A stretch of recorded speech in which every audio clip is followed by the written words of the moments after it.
બૂમ પડે, એ ડાન્સ કરે ને ત્યારે આપણા પગ પણ થનગનાટ કરી જાય. એ આવે ને ત્યારે થિયેટરના પડદા પર લોકો એને જોઈને તાળીઓ અને સીટીઓ પાડવાનું બંધ ના કરે. વીટીવીના દર્શકોને નમસ્કાર. અમારી વિશેષ રજૂઆત રાઉન્ડ ધ ટેબલમાં હું છું આપની સાથે કશિશ અને મારી સાથે છે મારા સહયોગી વૈભવી. દર્શક મિત્રો, હું જેમની વાત કરી રહી છું, આઈ એમ શ્યોર કે તમે એમના ફેન્સ હશો જ.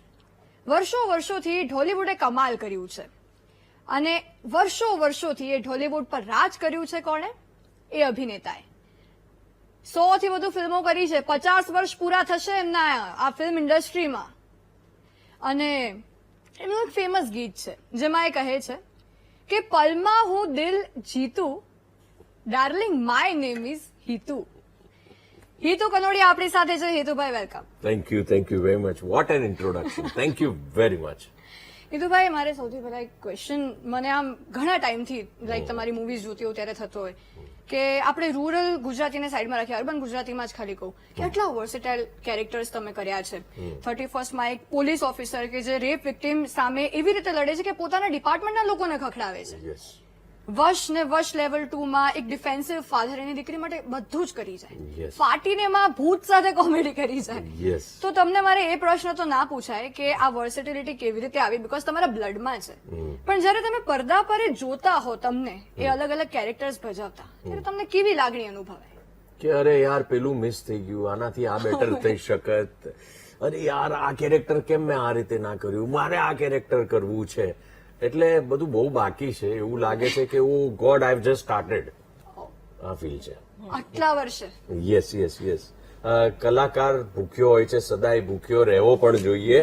અને સરસ્વતી માના જેટલા પણ ઉપાસકો છે એમનું જો પેટ ભરાઈ જાય તો યાર બરાબર નહીં હે. કામ તો કર દેના ચાહીએ. બિલકુલ. મારો ક્વેશ્ચન એ, કારણ કે વર્સ્ટ લેવલ 2 માટે સૌથી પહેલા તો ખૂબ શુભકામનાઓ. Thank you. અમને બધાને બહુ જ મજા આવી છે અને એ લેવલ 2 માં અનધર લેવલની એક્ટિંગ તમારી હતી એટલે બહુ જ મજા આવી. પણ આટલા વર્ષોથી ફિલ્મ ઇન્ડસ્ટ્રી સાથે જોડાયેલા રહેવું, ઘણા બધા લોકોનો પ્રેમ મળ્યો છે. હિતુ કનોડિયા માટે સ્ટારડમ શું છે?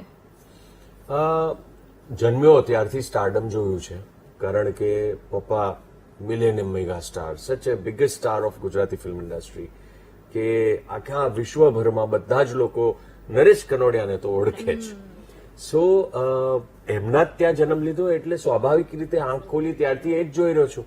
પ્રોગ્રામો, મહેશ ગોયન પાર્ટીના શોઝ થાય ત્યાં હું જતો સાથે, શૂટિંગોમાં પપ્પાની સાથે ક્યારેક રજા હોય તો જતો, બહુ નાનો હતો ત્યારે.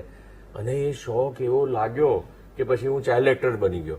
સો stardom for me means day to day, daily જે હોય છે એ રીતનું રૂટીન છે એક પ્રકારનું. So it doesn't matter to me. Star નહીં, મેરે કો એક્ટર બનના હૈ, યે બાત. પણ એક આમ કહેવાય ને કે સ્ટાર કિડ પ્રેશર તમને રહ્યું હશે ને કે તમે નરેશ કનોડિયાના સન છો તો તમારે હિતુ કનોડિયા, તમારી એક તમારું નામ એસ્ટાબ્લિશ કરવું, એ પણ એક ટાઈપનું પ્રેશર, એ ટાઈપની એક મજા રહી હશે તમારા જીવનની. એ કેવી રીતે તમે ડીલ કર્યું આખું? એટલે જેમ કે વડલો બહુ મોટો હોય ને ત્યારે એની નીચે જે નાના છોડ હોય છે ને એ લોકો બરાબર વિકસી નથી શકતા, એવી કહાવત છે. કારણ કે છાંયડો સદાય મળતો હોય છે, તડકો એ વડલો આવા નથી દેતો એ છોડ ઉપર. એ ટાઈપની પરિસ્થિતિ સ્ટાર્ટિંગમાં મારી હતી. પણ મારા પપ્પા અને મમ્મીએ છે ને મને છૂટો દોર આપી દીધો હતો. બાળપણથી જ હું એઝ અ ચાઇલ્ડ એક્ટર એકલો જઉં, એકલો આવવું, એ રીતે કહેવાય ને કઠોર અને કઠિન પરિશ્રમ મારા ભાગમાં આવ્યો હતો as an actor, as a person. એટલે બધી સગવડો પપ્પા આપી. બચપનથી અમેરિકા ને લંડન ને આ ને તે ને બધું was very normal for me. પેડરવુડ ઉપર જન્મ્યો એટલે જ્યાં એન્ટિલિયા છે, મુકેશ અંબાણી સાહેબનું અત્યારે બંગલો છે, બસ એ જ એરિયામાં, ત્યાં બાજુની બિલ્ડિંગમાં હું જન્મ્યો. ત્યાં જ school, college, everything done in Bombay. So એ બધું જ મને આપ્યું. પણ સાથે સાથે એક માણસ તરીકે તમારે શું કરવું જરૂરી છે, કે કઈ પરિસ્થિતિમાંથી મહેશ નરેશ આવ્યા છે, આ બધી જ વસ્તુઓ મને મારા પપ્પા, બાપા ને મમ્મીએ હંમેશા સતત કહેતી રહી. સો ઇટ મેડ મી, મારી સ્ટ્રગલ ને સ્ટ્રોંગ એક પ્લેટફોર્મ મળી ગયું પહેલેથી જ. And I was able to, એટલે કેવું થતું હતું, હું કંઈક બહુ સરસ કરું ને એટલે બધા કંઈક કરે જ ને નરેશ કનોડિયાનો છોકરો છે, અને થોડીક ગડબડ થાય, બરાબર ના થાય, યાર નરેશ કનોડિયા જેવું નહીં. આ સતત મારે સાંભળવું પડતું હતું. But it doesn't make a difference to me any more. મારે મારું કામ કરવું છે. I am enjoying my career, my life, અને મને જે કરવું છે હું કરી રહ્યો છું. અને ઉપરવાળાના અને લોકોના એટલો પ્રેમના આશીર્વાદ છે કે મને એવા અલગ અલગ પ્રોજેક્ટ્સ મળી રહ્યા છે, અલગ અલગ કિરદારો મળી રહ્યા છે કે હું બધું કરી શકું છું. બીજો ક્વેશ્ચન એ કે તમે જે વાત કરી એટલે ઓફકોર્સ એક કમ્પેરિઝન થવાની જ છે. ઘણીવાર લોકો એવું વિચારે કે ના પપ્પા જેવા નથી, ઘણીવાર એવું લાગે કે અરે આમનામાં તો એમના પપ્પા જ દેખાય છે, એવું પણ થતું હશે. એટલે આમ અભિનયમાં તો છે જ, પણ અભિનય તો ચલો તમને એ લોહીમાં છે તમારા, પણ પોલિટિક્સ એ પણ તમને ગળથુથીમાં છે, એટલે એની પણ વાત કરવી પડે. તો અભિનય અને પોલિટિક્સ એમાં તમને શું ફરક લાગે છે? બંને સેવાના કાર્યો છે. તમે જ્યારે પોલિટિક્સમાં કોઈ હોદ્દા ઉપર છો, તમે ધારાસભ્ય, સંસદ સભ્ય કે કોર્પોરેટર કે કંઈ પણ છો, તમારે લોકોની જઈને સેવા કરવાની છે. એ લોકોના ડે ટુ ડે જેટલા પ્રોબ્લેમ્સ છે એને સોલ્વ કરવાની પૂરેપૂરી કોશિશ કરવાની છે. સત્તા તમારી પાસે હોય તો તમારે બધું જ કરવું પડે. જેટલી મહેનત કરો એટલી ઓછી છે. ફિલ્મ લાઈન એવી છે કે તમે એન્ટરટેનમેન્ટ થકી સેવા કરી રહ્યા છો. ઇટ્સ ઓલ્સો સેવાનો જરિયો. તમે 10 માણસ આમ બેસીને હસતા હોય કે રડતા હોય, આપણી સાથે ઇમોશન્સ ફીલ કરતા હોય, એ તમે એક પ્રકારની સેવા જ કરી રહ્યા છો. તો બંને સેવાના જ કાર્યો છે. અને અમે લોકોએ ક્યારે પણ પોલિટિક્સને અમારું કામ કે ધંધો માન્યો જ નથી. ફોર અસ ઉપરવાળાએ બધું જ બહુ સરસ રીતે આપ્યું હતું મહેશ નરેશને, કે એમના જેટલા પણ અમે લોકો પરિવારજનો છીએ, અમે લોકો બહુ ખુશ છીએ, સુખી છીએ. અમે પોલિટિક્સ પૈસા કમાવાના નજરિયાથી કરી જ નથી ક્યારે. સેવાના કામ માટે કરી છે અને કરતા રહીશું. અને ફિલ્મ્સ, યસ, કલાકાર જન્મ્યો છું, કલાકારનું લોહી છે, એ તો આખું જીવન કરીશ. પોલિટિક્સને લઈને એક વધુ એક સવાલ મને થાય કે એક એવી ક્ષણ હતી કે તમે જયારે પોલિટિક્સમાં આવ્યા અને તમે જયારે ચૂંટણી પ્રચાર કરતા હતા ત્યારે એક એવી મોટિવેશનલ ક્ષણ તમારા જીવનમાં હતી કે કોઈકે આઈ થિંક કહ્યું હતું કે સિનેમામાં હીરો, પોલિટિક્સમાં ઝીરો, અને તમે કહ્યું હતું કે આને મેં મોટિવેશન મારીને પછી જયારે જીત થઈ ત્યારે તમે કહ્યું કે મારા પપ્પાનું સપનું પૂરું કર્યું. એક ક્ષણ શું હતી? એબ્સોલ્યુટલી. એટલે જયારે આવ્યો ત્યારે ચૂંટણી જે તમે કહો છો, આ શું કરી શકશે, આને શું ખબર પડે, આ રીતનો બધાનો હતો, ઘણા લોકોનો આ રીતનો ક્વેશ્ચન પણ હતો. અને સ્વાભાવિક છે, પેલું નેપો કિડ જે લોકો ગણતા હોય છે, એટલે બધા લોકોને એમ થાય કે આ લોકો તો વિથ ગોલ્ડન સ્પૂન જન્મ્યા હોય, એ લોકોને છેવાડા માણસની શું પરિસ્થિતિ ખબર પડે. બટ મને ફાયદો થયો, કારણ કે મહેશ નરેશ ઝૂંપડામાંથી જ આવ્યા હતા. એટલે એ લોકોને તો પૂરેપૂરી ખબર હતી કે ખાવા પીવા, એક રોટલી માટે શું પરિસ્થિતિ થાય. મારા પપ્પાએ કેળાની છાલ ખાધી હતી ગરીબીમાં. એ લોકો ફૂટપાથ ઉપર જયારે મુંબઈ ગયા ત્યારે ભિખારીઓ જ્યાં સૂતા હતા ત્યાં સૂઈ જતા હતા. એટલે આ બધી પરિસ્થિતિથી અમને બાળકોને, અમારા પરિવારને વાકેફ કરેલા છે બાપા ને પપ્પાએ.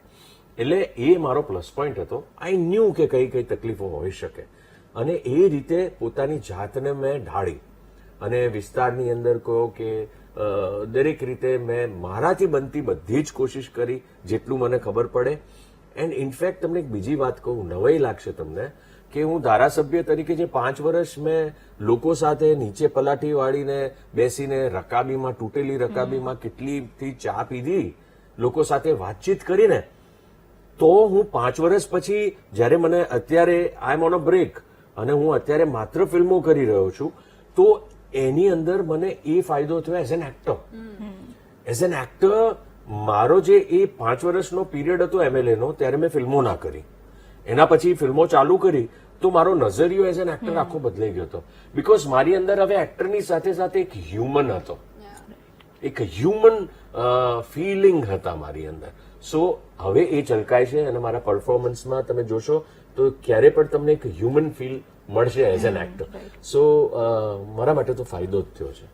અને બીજી એક વાત એ કે ઓફકોર્સ તમે ઘણા વર્ષોથી ફિલ્મ ઇન્ડસ્ટ્રી સાથે જોડાયેલા છો. ઘણીવાર એવી પણ વાતો થતી હતી કે ગુજરાતી ફિલ્મ ઇન્ડસ્ટ્રી કદાચ એટલું, વચ્ચેનો એક સમય એવો પણ આવ્યો કે જયારે એવી વાતો થતી હોય, અને એ સમય પણ તમે જોયો હશે, ઘણા બધા પ્રશ્નો પણ થતા હોય મનમાં, કારણ કે ઓડિયન્સ છે, ઓડિયન્સને શું ગમે એ કદાચ આપણને ખ્યાલ ન આવે. આટલા વર્ષો પછી વર્સ્ટ લેવલ 2 રિલીઝ થઈ ત્યાં સુધી જી. તમને કયા ચેન્જીસ લાગ્યા? ફરી ગુજરાતી ફિલ્મ ઇન્ડસ્ટ્રી આટલું ઉપર આવી રહી છે, લોકોને ગમી રહી છે, શું કારણ લાગે છે આપને? જો પહેલા આપણે સ્ટાર્ટ કરીએ કે સ્ટાર્ટિંગમાં ગોલ્ડન એરા હતો. Golden Yes, period right. જે ઉપેન્દ્ર ત્રિવેદી હોય, સ્નેહલતા હોય, નરેશ કનોડિયા હોય, રમેશ મહેતા હોય, મહેશ નરેશનું સંગીત હોય, અવિનાશ વ્યાસ સાહેબનું સંગીત હોય, આ આખો ગોલ્ડન એરા. Right. બરાબર છે. એટલે હિન્દી ફિલ્મો વાળા रिश्ता घबराए कि फिल्म हम लोग रिलीज कर रहे हैं, किसकी फिल्म चल रही है, जरा गुजरात में देख लो कि नरेश कनोडिया की है, रहने दो भाई हम एक हफ्ते के बाद जाएंगे. કારણ કે સતત પપ્પાનો તો રેકોર્ડ છે કે લાઈનથી સિલ્વર જુબલી, ગોલ્ડન જુબલી ફિલ્મો આપવાનો આખા વર્લ્ડની અંદર પપ્પાનો રેકોર્ડ છે. સો એ આખો ગોલ્ડન એરા આવ્યો ને, એની વચ્ચે થોડોક એક ડલ એરા, કેમ કે એટલી બધી સફળ ફિલ્મો નથી થતી. It was a transition period. That transition period happened even in Hindi. કે જ્યારે પહેલા આપણે થિયેટરોમાં બધા પિક્ચર જોવા જતા હતા સિંગલ સિનેમા, એના પછી મલ્ટીપ્લેક્સીસ બન્યા.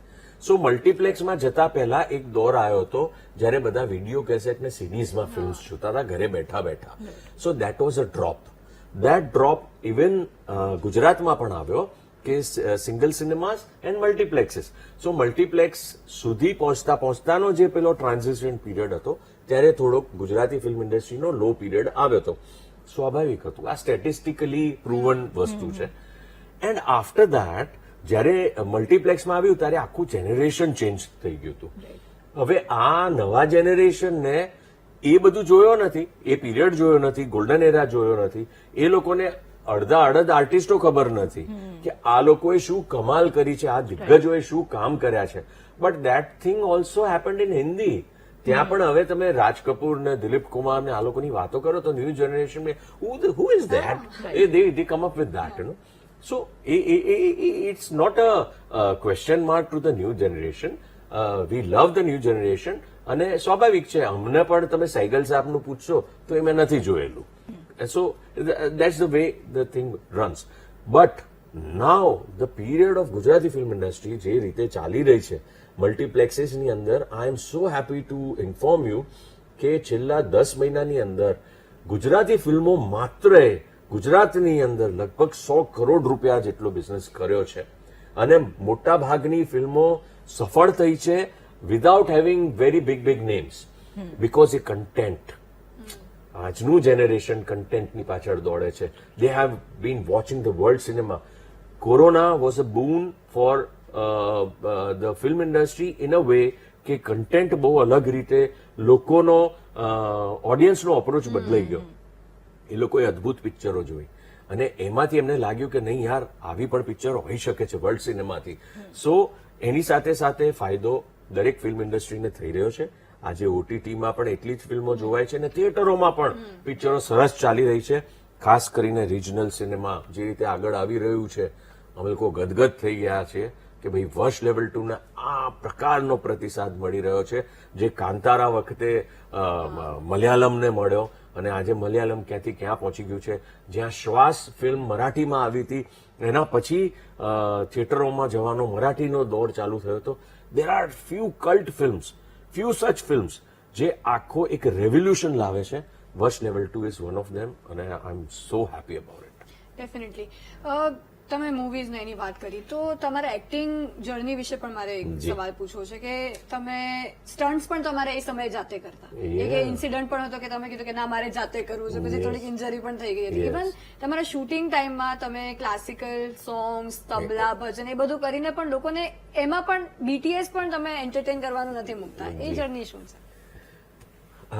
આઈ લવ ટુ એન્ટરટેન પીપલ. મને કંઈ પણ તમે કરવાનું કહો તે હું દિલથી કરીશ અને બનશે ત્યાં સુધી પોતે જાતે કરવાની. જેમ તમે બહુ સરસ રિસર્ચ કર્યું છે, સ્ટન્ટ્સ, ફાઇટ્સ હું જાતે કરતો હતો અને મારા આખા સ્પેર પાર્ટ બધા હલેલા છે. આખી બોડીની અંદર બધા ફ્રેક્ચરો છે, એન્કલથી રેસ્ટથી બધું જ મારું ફ્રેક્ચર થયેલું છે. સ્પાઇન આખી મારી ગયેલી છે, મારી સ્પોન્ડિલિસિસ છે, લોઅર બેક પ્રોબ્લેમ છે, મિડલ માં પણ બધા L1, L2, L3 બધે જેટલા L છે બધા જ ગયેલા છે.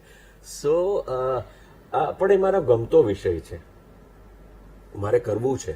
મને ઇન્જરી સાથે કોઈ નિસ્બત નથી.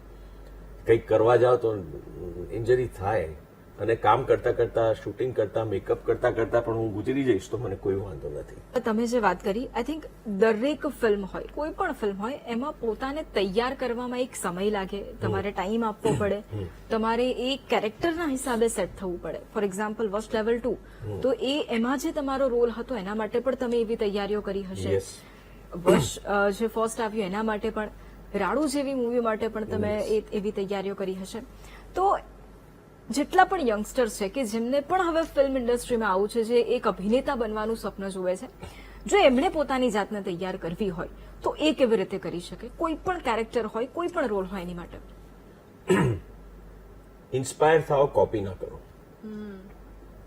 તમે ઇરફાન ખાન, નવાઝુદ્દીન સિદ્દીકી, કમલ હાસન, રોબર્ટ ડી નિરો, અલ પચીનો, આ બધાના પિક્ચર જુઓ છો, તમને એમ લાગે છે કે યાર એસા મેં ભી કરું. હું ઇન્સ્પાયરિંગ એક્ટર્સની વાત કરું છું, જે લોકોને એક્ટિંગમાં આગળ જવું છે. શું થાય છે કે તમે નોઈંગલી અનનોઈંગલી પછી એની કોપી કરવા માંડો છો. Don't make that mistake. તમારી પોતાની ઓળખાણ છે, પોતાનું એક અલગ આગવું અસ્તિત્વ છે. તમે શોર્ટ છો, ટોલ છો, કાળા છો, ધોળા છો, જે પણ તમારા ફીચર્સ છે, જે પણ તમારા સ્કાર્સ છે, જે પણ, એ તમારી એક અલગ ઓળખાણ છે. First be confident in that. પોતાના જે આપણને શરીર મળ્યું છે એમાં એકદમ કોન્ફિડન્ટ થઈ જાઓ. નંબર 1. નંબર 2, કોઈ એક્ટરથી તમે ઇન્સ્પાયર ડેફિનેટલી થાઓ, but don't try to imitate him or her. મેં મારી અત્યારની જે જર્ની ચાલુ છે એમાં 3 વર્ષથી એવું કરું છું કે આઈ એમ નોટ, જ્યારે મને જેમ કે કોઈ કેરેક્ટર મને આપ્યું છે, what I am doing, suppose for example કોઈ સાયકોપેથ કિલરનું મારે કામ કરવાનું છે, એક એવો રોલ ભજવવાનો છે ફિલ્મમાં. So I will not watch Robert De Niro in, I will not watch Anthony Hopkins in, you know, આ લોકોએ જે કરી ચૂક્યા છે એ કામ હું નહીં જોઉં. હું એ સાયકોપેથ કિલરના ઇન્ટરવ્યુઝ છે અવેલેબલ ઓન યુટ્યુબ, ઓરિજિનલ જે રિયલ લાઈફના, watch that, watch them. So એ રિયલ લાઈફમાં એ જે પ્રકારનો એ માણસ છે કેવી રીતે બિહેવ કરે છે, સ્ટડી ધેટ. બીકોઝ એ લોકો કંઈ આપણે ફિલ્મી એક્ટિંગ નથી કરતા હોતા, એ એકદમ સાવ સ્વાભાવિક છે અને હસતા હસતા કહે છે, so I kill that 8-year-old, I like doing it. અને પેલો શું, આ તફાવત છે. આ તફાવત જેવો તમે સમજશો એવા તમે બ્રિલિયન્ટ એક્ટર બની જશો.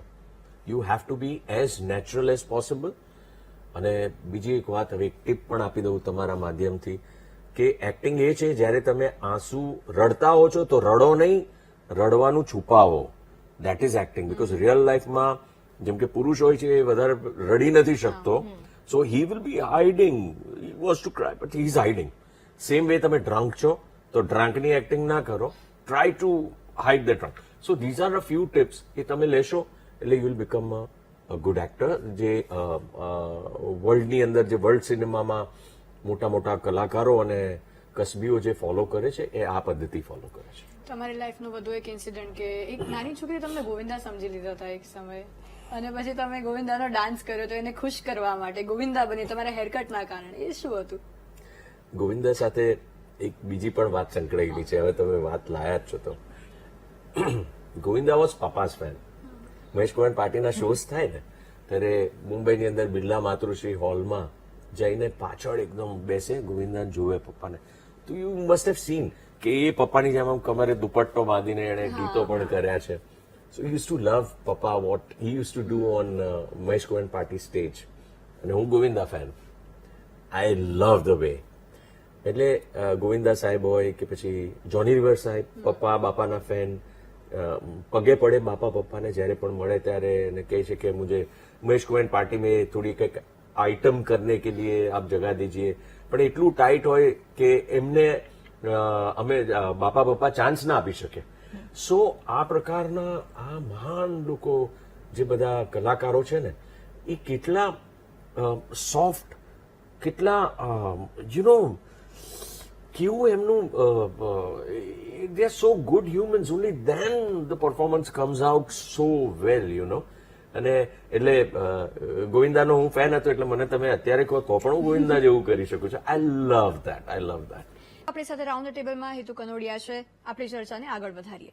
વધુ એક જે વૈભવીએ ક્વેશ્ચન કર્યો એના પરથી મારે પ્રશ્ન છે કે તમે વૈભવીએ કીધું કે આજના યંગસ્ટર્સને શું ટિપ્સ આપશો, પરંતુ તમે એક વર્ષમાં 8 થી 10 ફિલ્મ્સ કરો છો. હવે નોર્મલી એક કેરેક્ટરમાં માણસને ટ્રેન થવું હોય તો એ ટેક્સ ટાઈમ. તો તમે એક જ વર્ષમાં આટલી બધી ફિલ્મ શૂટ કરો છો અને એક કેરેક્ટરમાંથી બીજા કેરેક્ટરમાં શિફ્ટ થવું, બધા અલગ અલગ ટાઈપના કેરેક્ટર્સ હોય છે. તો એ કેવી રીતે આખું શેડ્યુલ તમારું રહે છે અને ફેમિલીને પણ સાથે ટાઈમ આપવાનો, ત્યાંથી પણ ફરિયાદ આવે? Thanks to my wife Mona Thiba.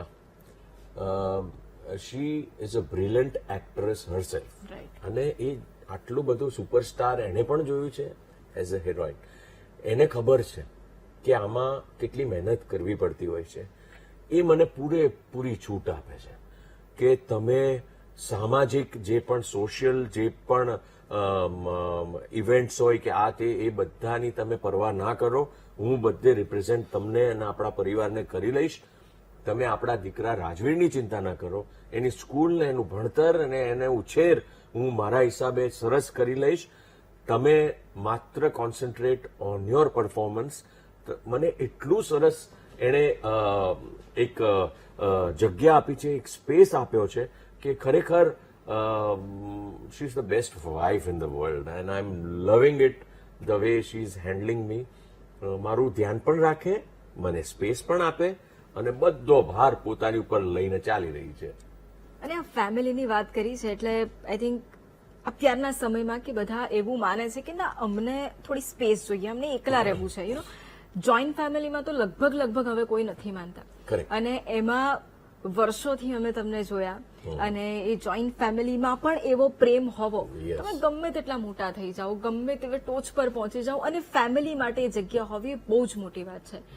એ પ્રેમ એના વિશે શું કહેશો? કારણ કે આજે મિસ કરતા હશો થોડું વધારે. સતત આ બાપા પપ્પાની હૂંફ જે હતી ને એ મારા માટે બહુ જ અગત્યની હતી. મારા માટે નહીં, એમના દરેક ચાહકો માટે. આજની તારીખમાં તમે મોબાઈલ્સ લોકોના જોશો ને તો નરેશ કનોડિયાનું કંઈકનું કંઈક તો તમને ગીત કે આ કે તે કે કંઈક તો જોયેલું મળશે જ. લોકો સતત કનેક્ટેડ છે પપ્પા સાથે.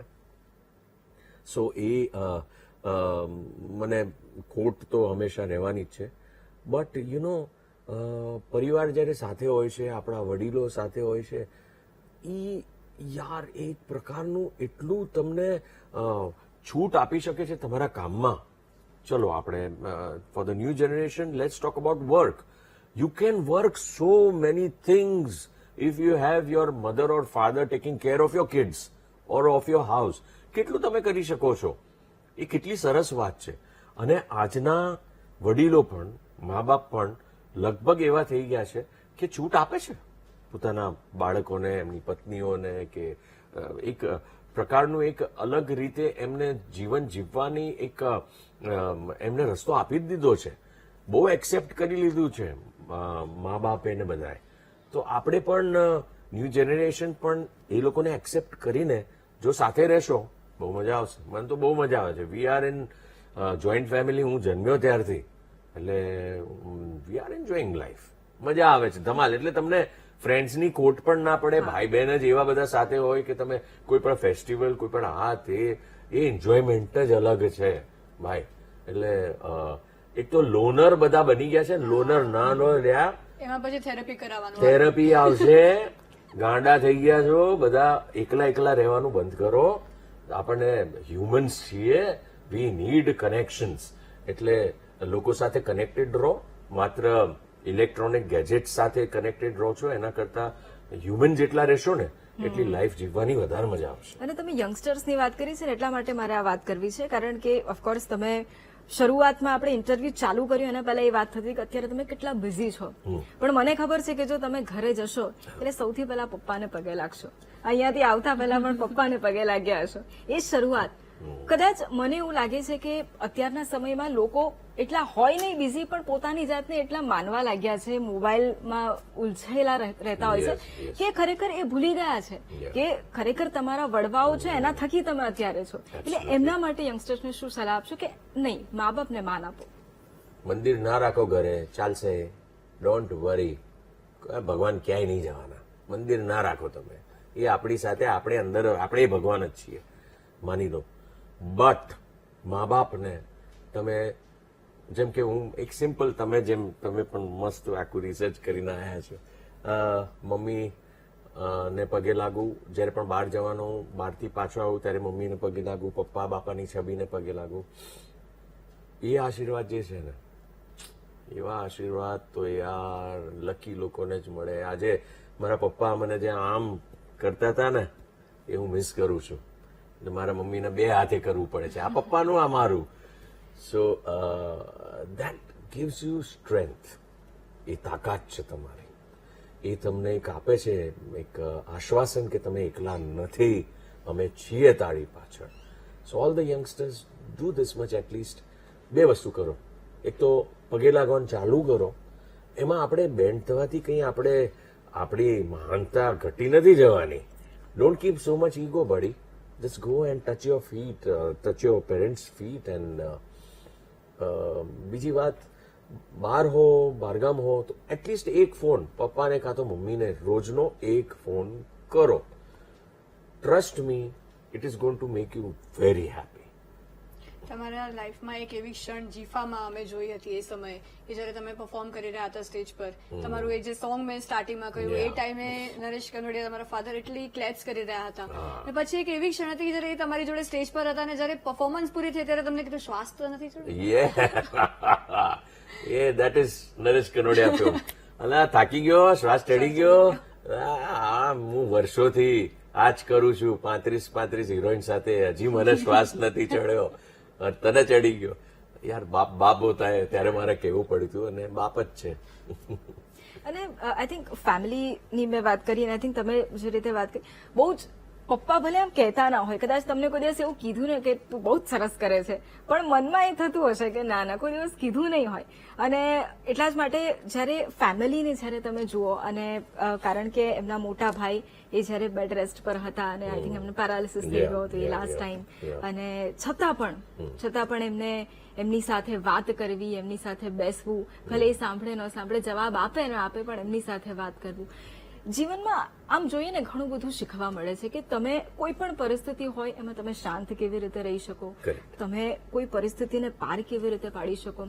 કોઈ એવી 5 બાબત કે જે તમને એવું લાગતું હોય કે ના કોઈ પણ સિચ્યુએશન આવશે, આ 5 બાબત હું ધ્યાનમાં રાખવાનો છું કે કંઈ પણ હશે, હું મારી અંદરની માણસાઈ જીવતી રાખીશ અને આ 5 બાબત હું કરીશ. 1, એટીટ્યુડ રાખીશ પણ ઘમંડ નહીં રાખો. સૌથી ઇમ્પોર્ટન્ટ. ઘમંડ કરવાની કોઈ જરૂરત જ નથી. કોણ ક્યારે ક્યાં ઉપરથી નીચે આવી જાય કોઈ ભરોસો નથી. So that is one thing. Respect family, friends and the humanity at large. Respect is most important. કારણ કે જો તમે રિસ્પેક્ટ કરશો ને તો સામે તમને રિસ્પેક્ટ મળવાનો જ છે ભારે. એટલે દેટ ઇઝ મોસ્ટ ઇમ્પોર્ટન્ટ. જેમ તમે બહુ જ સરસ વાત કરી કે પપ્પા બાપાની જે રીતે સેવા કરતા હતા, પપ્પા પોતે 75 વર્ષના, 80 વર્ષના, 75-78, એન્ડ મહેશ બાપાને રોજ જઈને એમને ઓઢાડે, એમના પગ દબાવે. યાર આ ઉંમરે millennium mega star doing this, હું ત્યાં જોઉં તો મને શરમ આવે કે હું શું કરી રહ્યો છું યાર. આ જો, this is inspiration, this is the thing, this is the truth. આ કરવું બહુ જરૂરી છે. Love, having love. If you have love, if you give love, you get love. જેટલું આપશો એ બધું જ તમને પાછું મળવાનું છે. સેટિસ્ફેક્શન જે મળી રહ્યું છે એટલી શિદ્દતથી કરો કે તમારાથી બેસ્ટ કોઈ કરી જ ના શકે. એટલો તમારામાં હોવો જોઈએ कॉन्फिडेंस अगर होगा तो जीवन में आप बहुत आगे बढ़ सकते हो. So all these things summing up makes you a good human, at the same time a good actor, and you can enjoy life. Right. તમે લવની વાત કરી તો તમે ને તમારા વાઈફે એક ફિલ્મ રિસેન્ટલી કરી હતી છૂટાછેડા. Yes. હવે એ ફિલ્મમાં જે હસબન્ડ વાઈફના જે અપ્સ એન્ડ ડાઉન્સ રિલેશનશીપમાં જોવા મળે છે, અને તમે બંને as a real life husband wife તમે જે પાત્રો ભજવ્યા હતા એ આખું કનેક્શન જ તમારું એક અલગ લેવલનું રહ્યું હશે. કારણ કે આટલો પ્રેમ ને પછી છૂટાછેડાનું એક્ટિંગ કરવી, it would be very different. એ અનુભવ તમે લોકોને શું કહેશો? કારણ કે ફેમિલીની આપણે વાત કરી, સેમ ગોઝ વિથ રિલેશનશીપ, એના માટે શું કહેશો? અમારા બે વચ્ચે કેવું છે ખબર છે, પહેલેથી રહ્યું છે મારી ને મોના વચ્ચે. અમે જેવા એક્શન તમે કહેશો ને, we start competing with each other. અમે કોમ્પિટિશન કરીએ એકબીજા સાથે. અમે સપોર્ટ, કેમેરા ઓન ના હોય ત્યાં સુધી ફૂલ સપોર્ટમાં હોઈએ, પણ જેવું તમે એક્શન કહો ને એટલે અમે કોમ્પિટિશન મોડમાં બે જણ આવી જઈએ. તારાથી બેટર હું કરીશ, મારાથી બેટર, એ બધું અમારું ચાલતું હોય. સો એની અંદર અમારી ક્રાફ્ટ સુધરે છે. સો કે પછી શોર્ટ પતે એટલે અમે બંને જણ પૂછીએ ડિરેક્ટરને, કિસને અચ્છા કિયા દોનો મેં સે. સો એ અમારી મજા છે. વી લવ ડુઈંગ દેટ. અને એની અંદર એ કરતા કરતા છે ને અમે એકબીજાને ટીપ પણ આપી દઈએ. બિફોર શોર્ટ ટીપ આપી દઈએ કે જો આમાં આમાં. પણ જેવો કેમેરા ચાલુ થાય ને પછી તો એકબીજાને ખાવાની જ વાત, તને ખાઈ જઈશ. અને એવું મારી સાથે પપ્પા કરતા હતા. પપ્પાને ભલે હું એમનો દીકરો કે કઈ પણ, એ નહીં, મેરા શોટ ક્યાં એવો બોલો. સો હી વોઝ સેલ્ફિશ. પોતાનું વધારે કામ સારું કરવા માટે હી વોઝ સેલ્ફિશ. અને એ હોવું બહુ જરૂરી છે, અગત્યનું છે. Competition you have to have. અને બીજો એક ક્વેશ્ચન એ કે હવે શું આવી રહ્યું છે લોકો માટે નવું? અને એની સાથે સાથે મારે વધુ એક કરવું છે કે આઈ થિંક લોકો આ વસ્તુ જાણવા માંગે છે. વશ લેવલ 2 આવી થિયેટરમાં એવા ઇન્સિડન્ટ્સ અમે જોઈ રહ્યા છે કે લોકો એ મૂવીને ફીલ કરવા લાગ્યા છે. એ રાડો નાખે છે, અમુક તો તાંત્રિક વિધિ કરે છે. I am very shock about that. તો આના પર તમારું રિએક્શન શું છે ને obviously what next? See, finally આ ફિલ્મ જ છે. અમે લોકોએ ભલે એક સોશિયલ વસ્તુ જે આપણે નજરઅંદાજ કરીએ છીએ, આપણે નજર લાગી ગઈ કે કોઈ વશમાં આવી ગયું કે કોઈની ઉપર કોઈક મેલી વિદ્યા કરી, આ વસ્તુ, આ ટોપિકો છે ને, આપણે લોકો આમ ડે ટુ ડે લાઈફમાં તમે જોશો તો તમને 100માંથી 1 માણસ તો એવો મળશે કે જે તમને કહેશે કે મારી સાથે આવું થયું છે કે આવી ઘટના બની છે. એટલે આને આપણે અંડર ધ રેપ્સ રાખી હતી, જે અમે લોકો પડદા પર લાવ્યા. પણ ફાઇનલી અમે લોકો બ્લેક મેજિક નહીં કોઈ આ પ્રકારની વસ્તુને પ્રમોટ નથી કરી રહ્યા. આ તો ના જ થવી જોઈએ જીવનમાં, પણ ક્યાંક સાવચેતી થોડી ઘણી હોવી જરૂરી છે. કે તમે કોઈના, જેમ કે તમે હમણાં જ વાત કરી હતી કે નાની બચ્ચાઓ હોય એ લોકોને કહે કે કોઈ આપે તો ખાવાનું નહીં ને, એ બધી જે વાતો છે જે વર્ષોથી આવતી રહી છે. So all these things are there.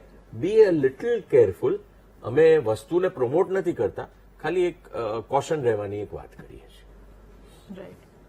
અને એટલે જ આઈ થિંક મા બાપ આપણને કહેતા હોય છે કે ના નહીં કરવાનું, એટલે એ થોડું માની લેવાનું ક્યારેક કે ના, મા બાપે ના પાડીશ તો થોડું નહીં કરીએ.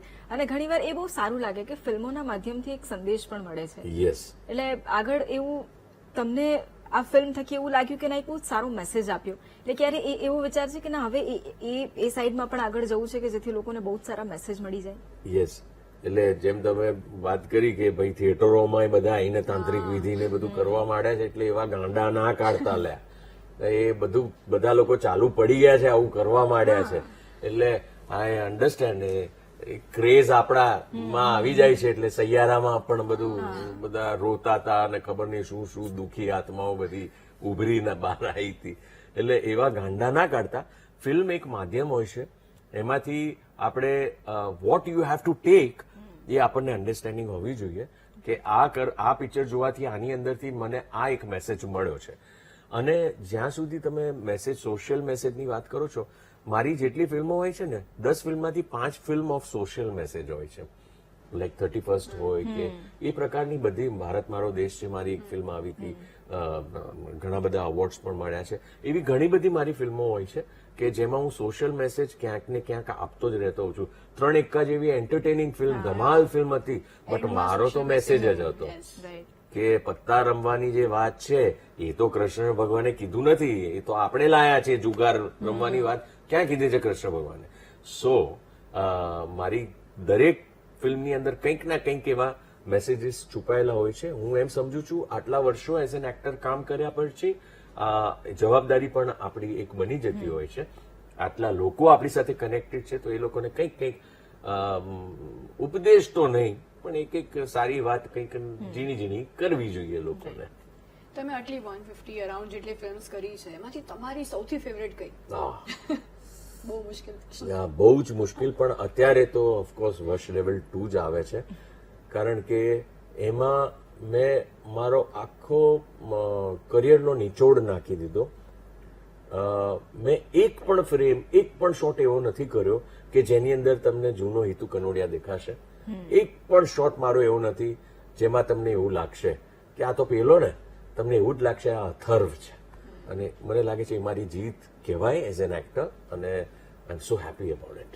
બસ વન ટેક શોટ્સ કેટલા હતા? મારા બધા જ શોટ વન ટેક થયેલા છે.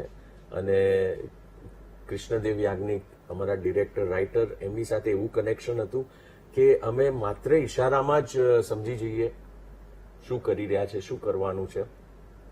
એ મને બધું કહે નહીં કે આમ કરજો આમ કરજો, એવું કશું જ ના કહે, બટ એ જે અમે ઈશારામાં સમજી જઈએ એ શોર્ટ સરસ થાય. હિતુભાઈ, જી, અંતમાં એક એવી વસ્તુ તમને કરવાનું કહું છું કે જેની આઈ થિંક સૌ કોઈ રાહ જોતા હશે. એક ડાયલોગ તમારો જે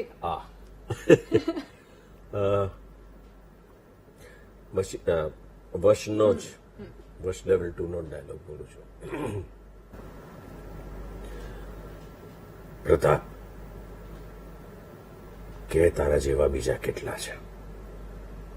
તારા જેવી વશીકરણની વિધિ બીજા કેટલાને આવડે છે? બોલ. બહુ જ મજા આવી તમારી સાથે વાતો કરવાની. આઈ થિંક મને એવું લાગે છે કે હિતુ કનોડિયાને એક ફિલ્મ સ્ટાર તરીકે, એક સુપરસ્ટાર તરીકે લોકો ઓળખે છે. મા બાપ માટેનો પ્રેમ, પરિવાર માટેનો એ પ્રેમ, એ માટે પણ લોકો ઓળખે છે. હિતુ કનોડિયા સમાજ માટે ઘણા કામો કરે છે, એટલે એક રાજનીતિકાર તરીકે પણ લોકો એમને ઓળખે છે. હિતુ કનોડિયા શું ખરેખર માને છે જીવન વિશે, આઈ થિંક એ આજે ઘણા લોકોએ જાણ્યું હશે અને લોકોને ખૂબ ખૂબ મજા આવી હશે. વશ લેવલ 2 માં અમે તમારી નેક્સ્ટ લેવલની એક્ટિંગ તો જોઈ છે ને એમાં પણ અમને ખૂબ મજા આવી છે.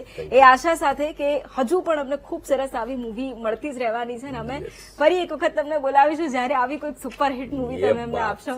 એટલે થેન્ક યુ સો મચ અમારી સાથે જોડાવા માટે. Thank you.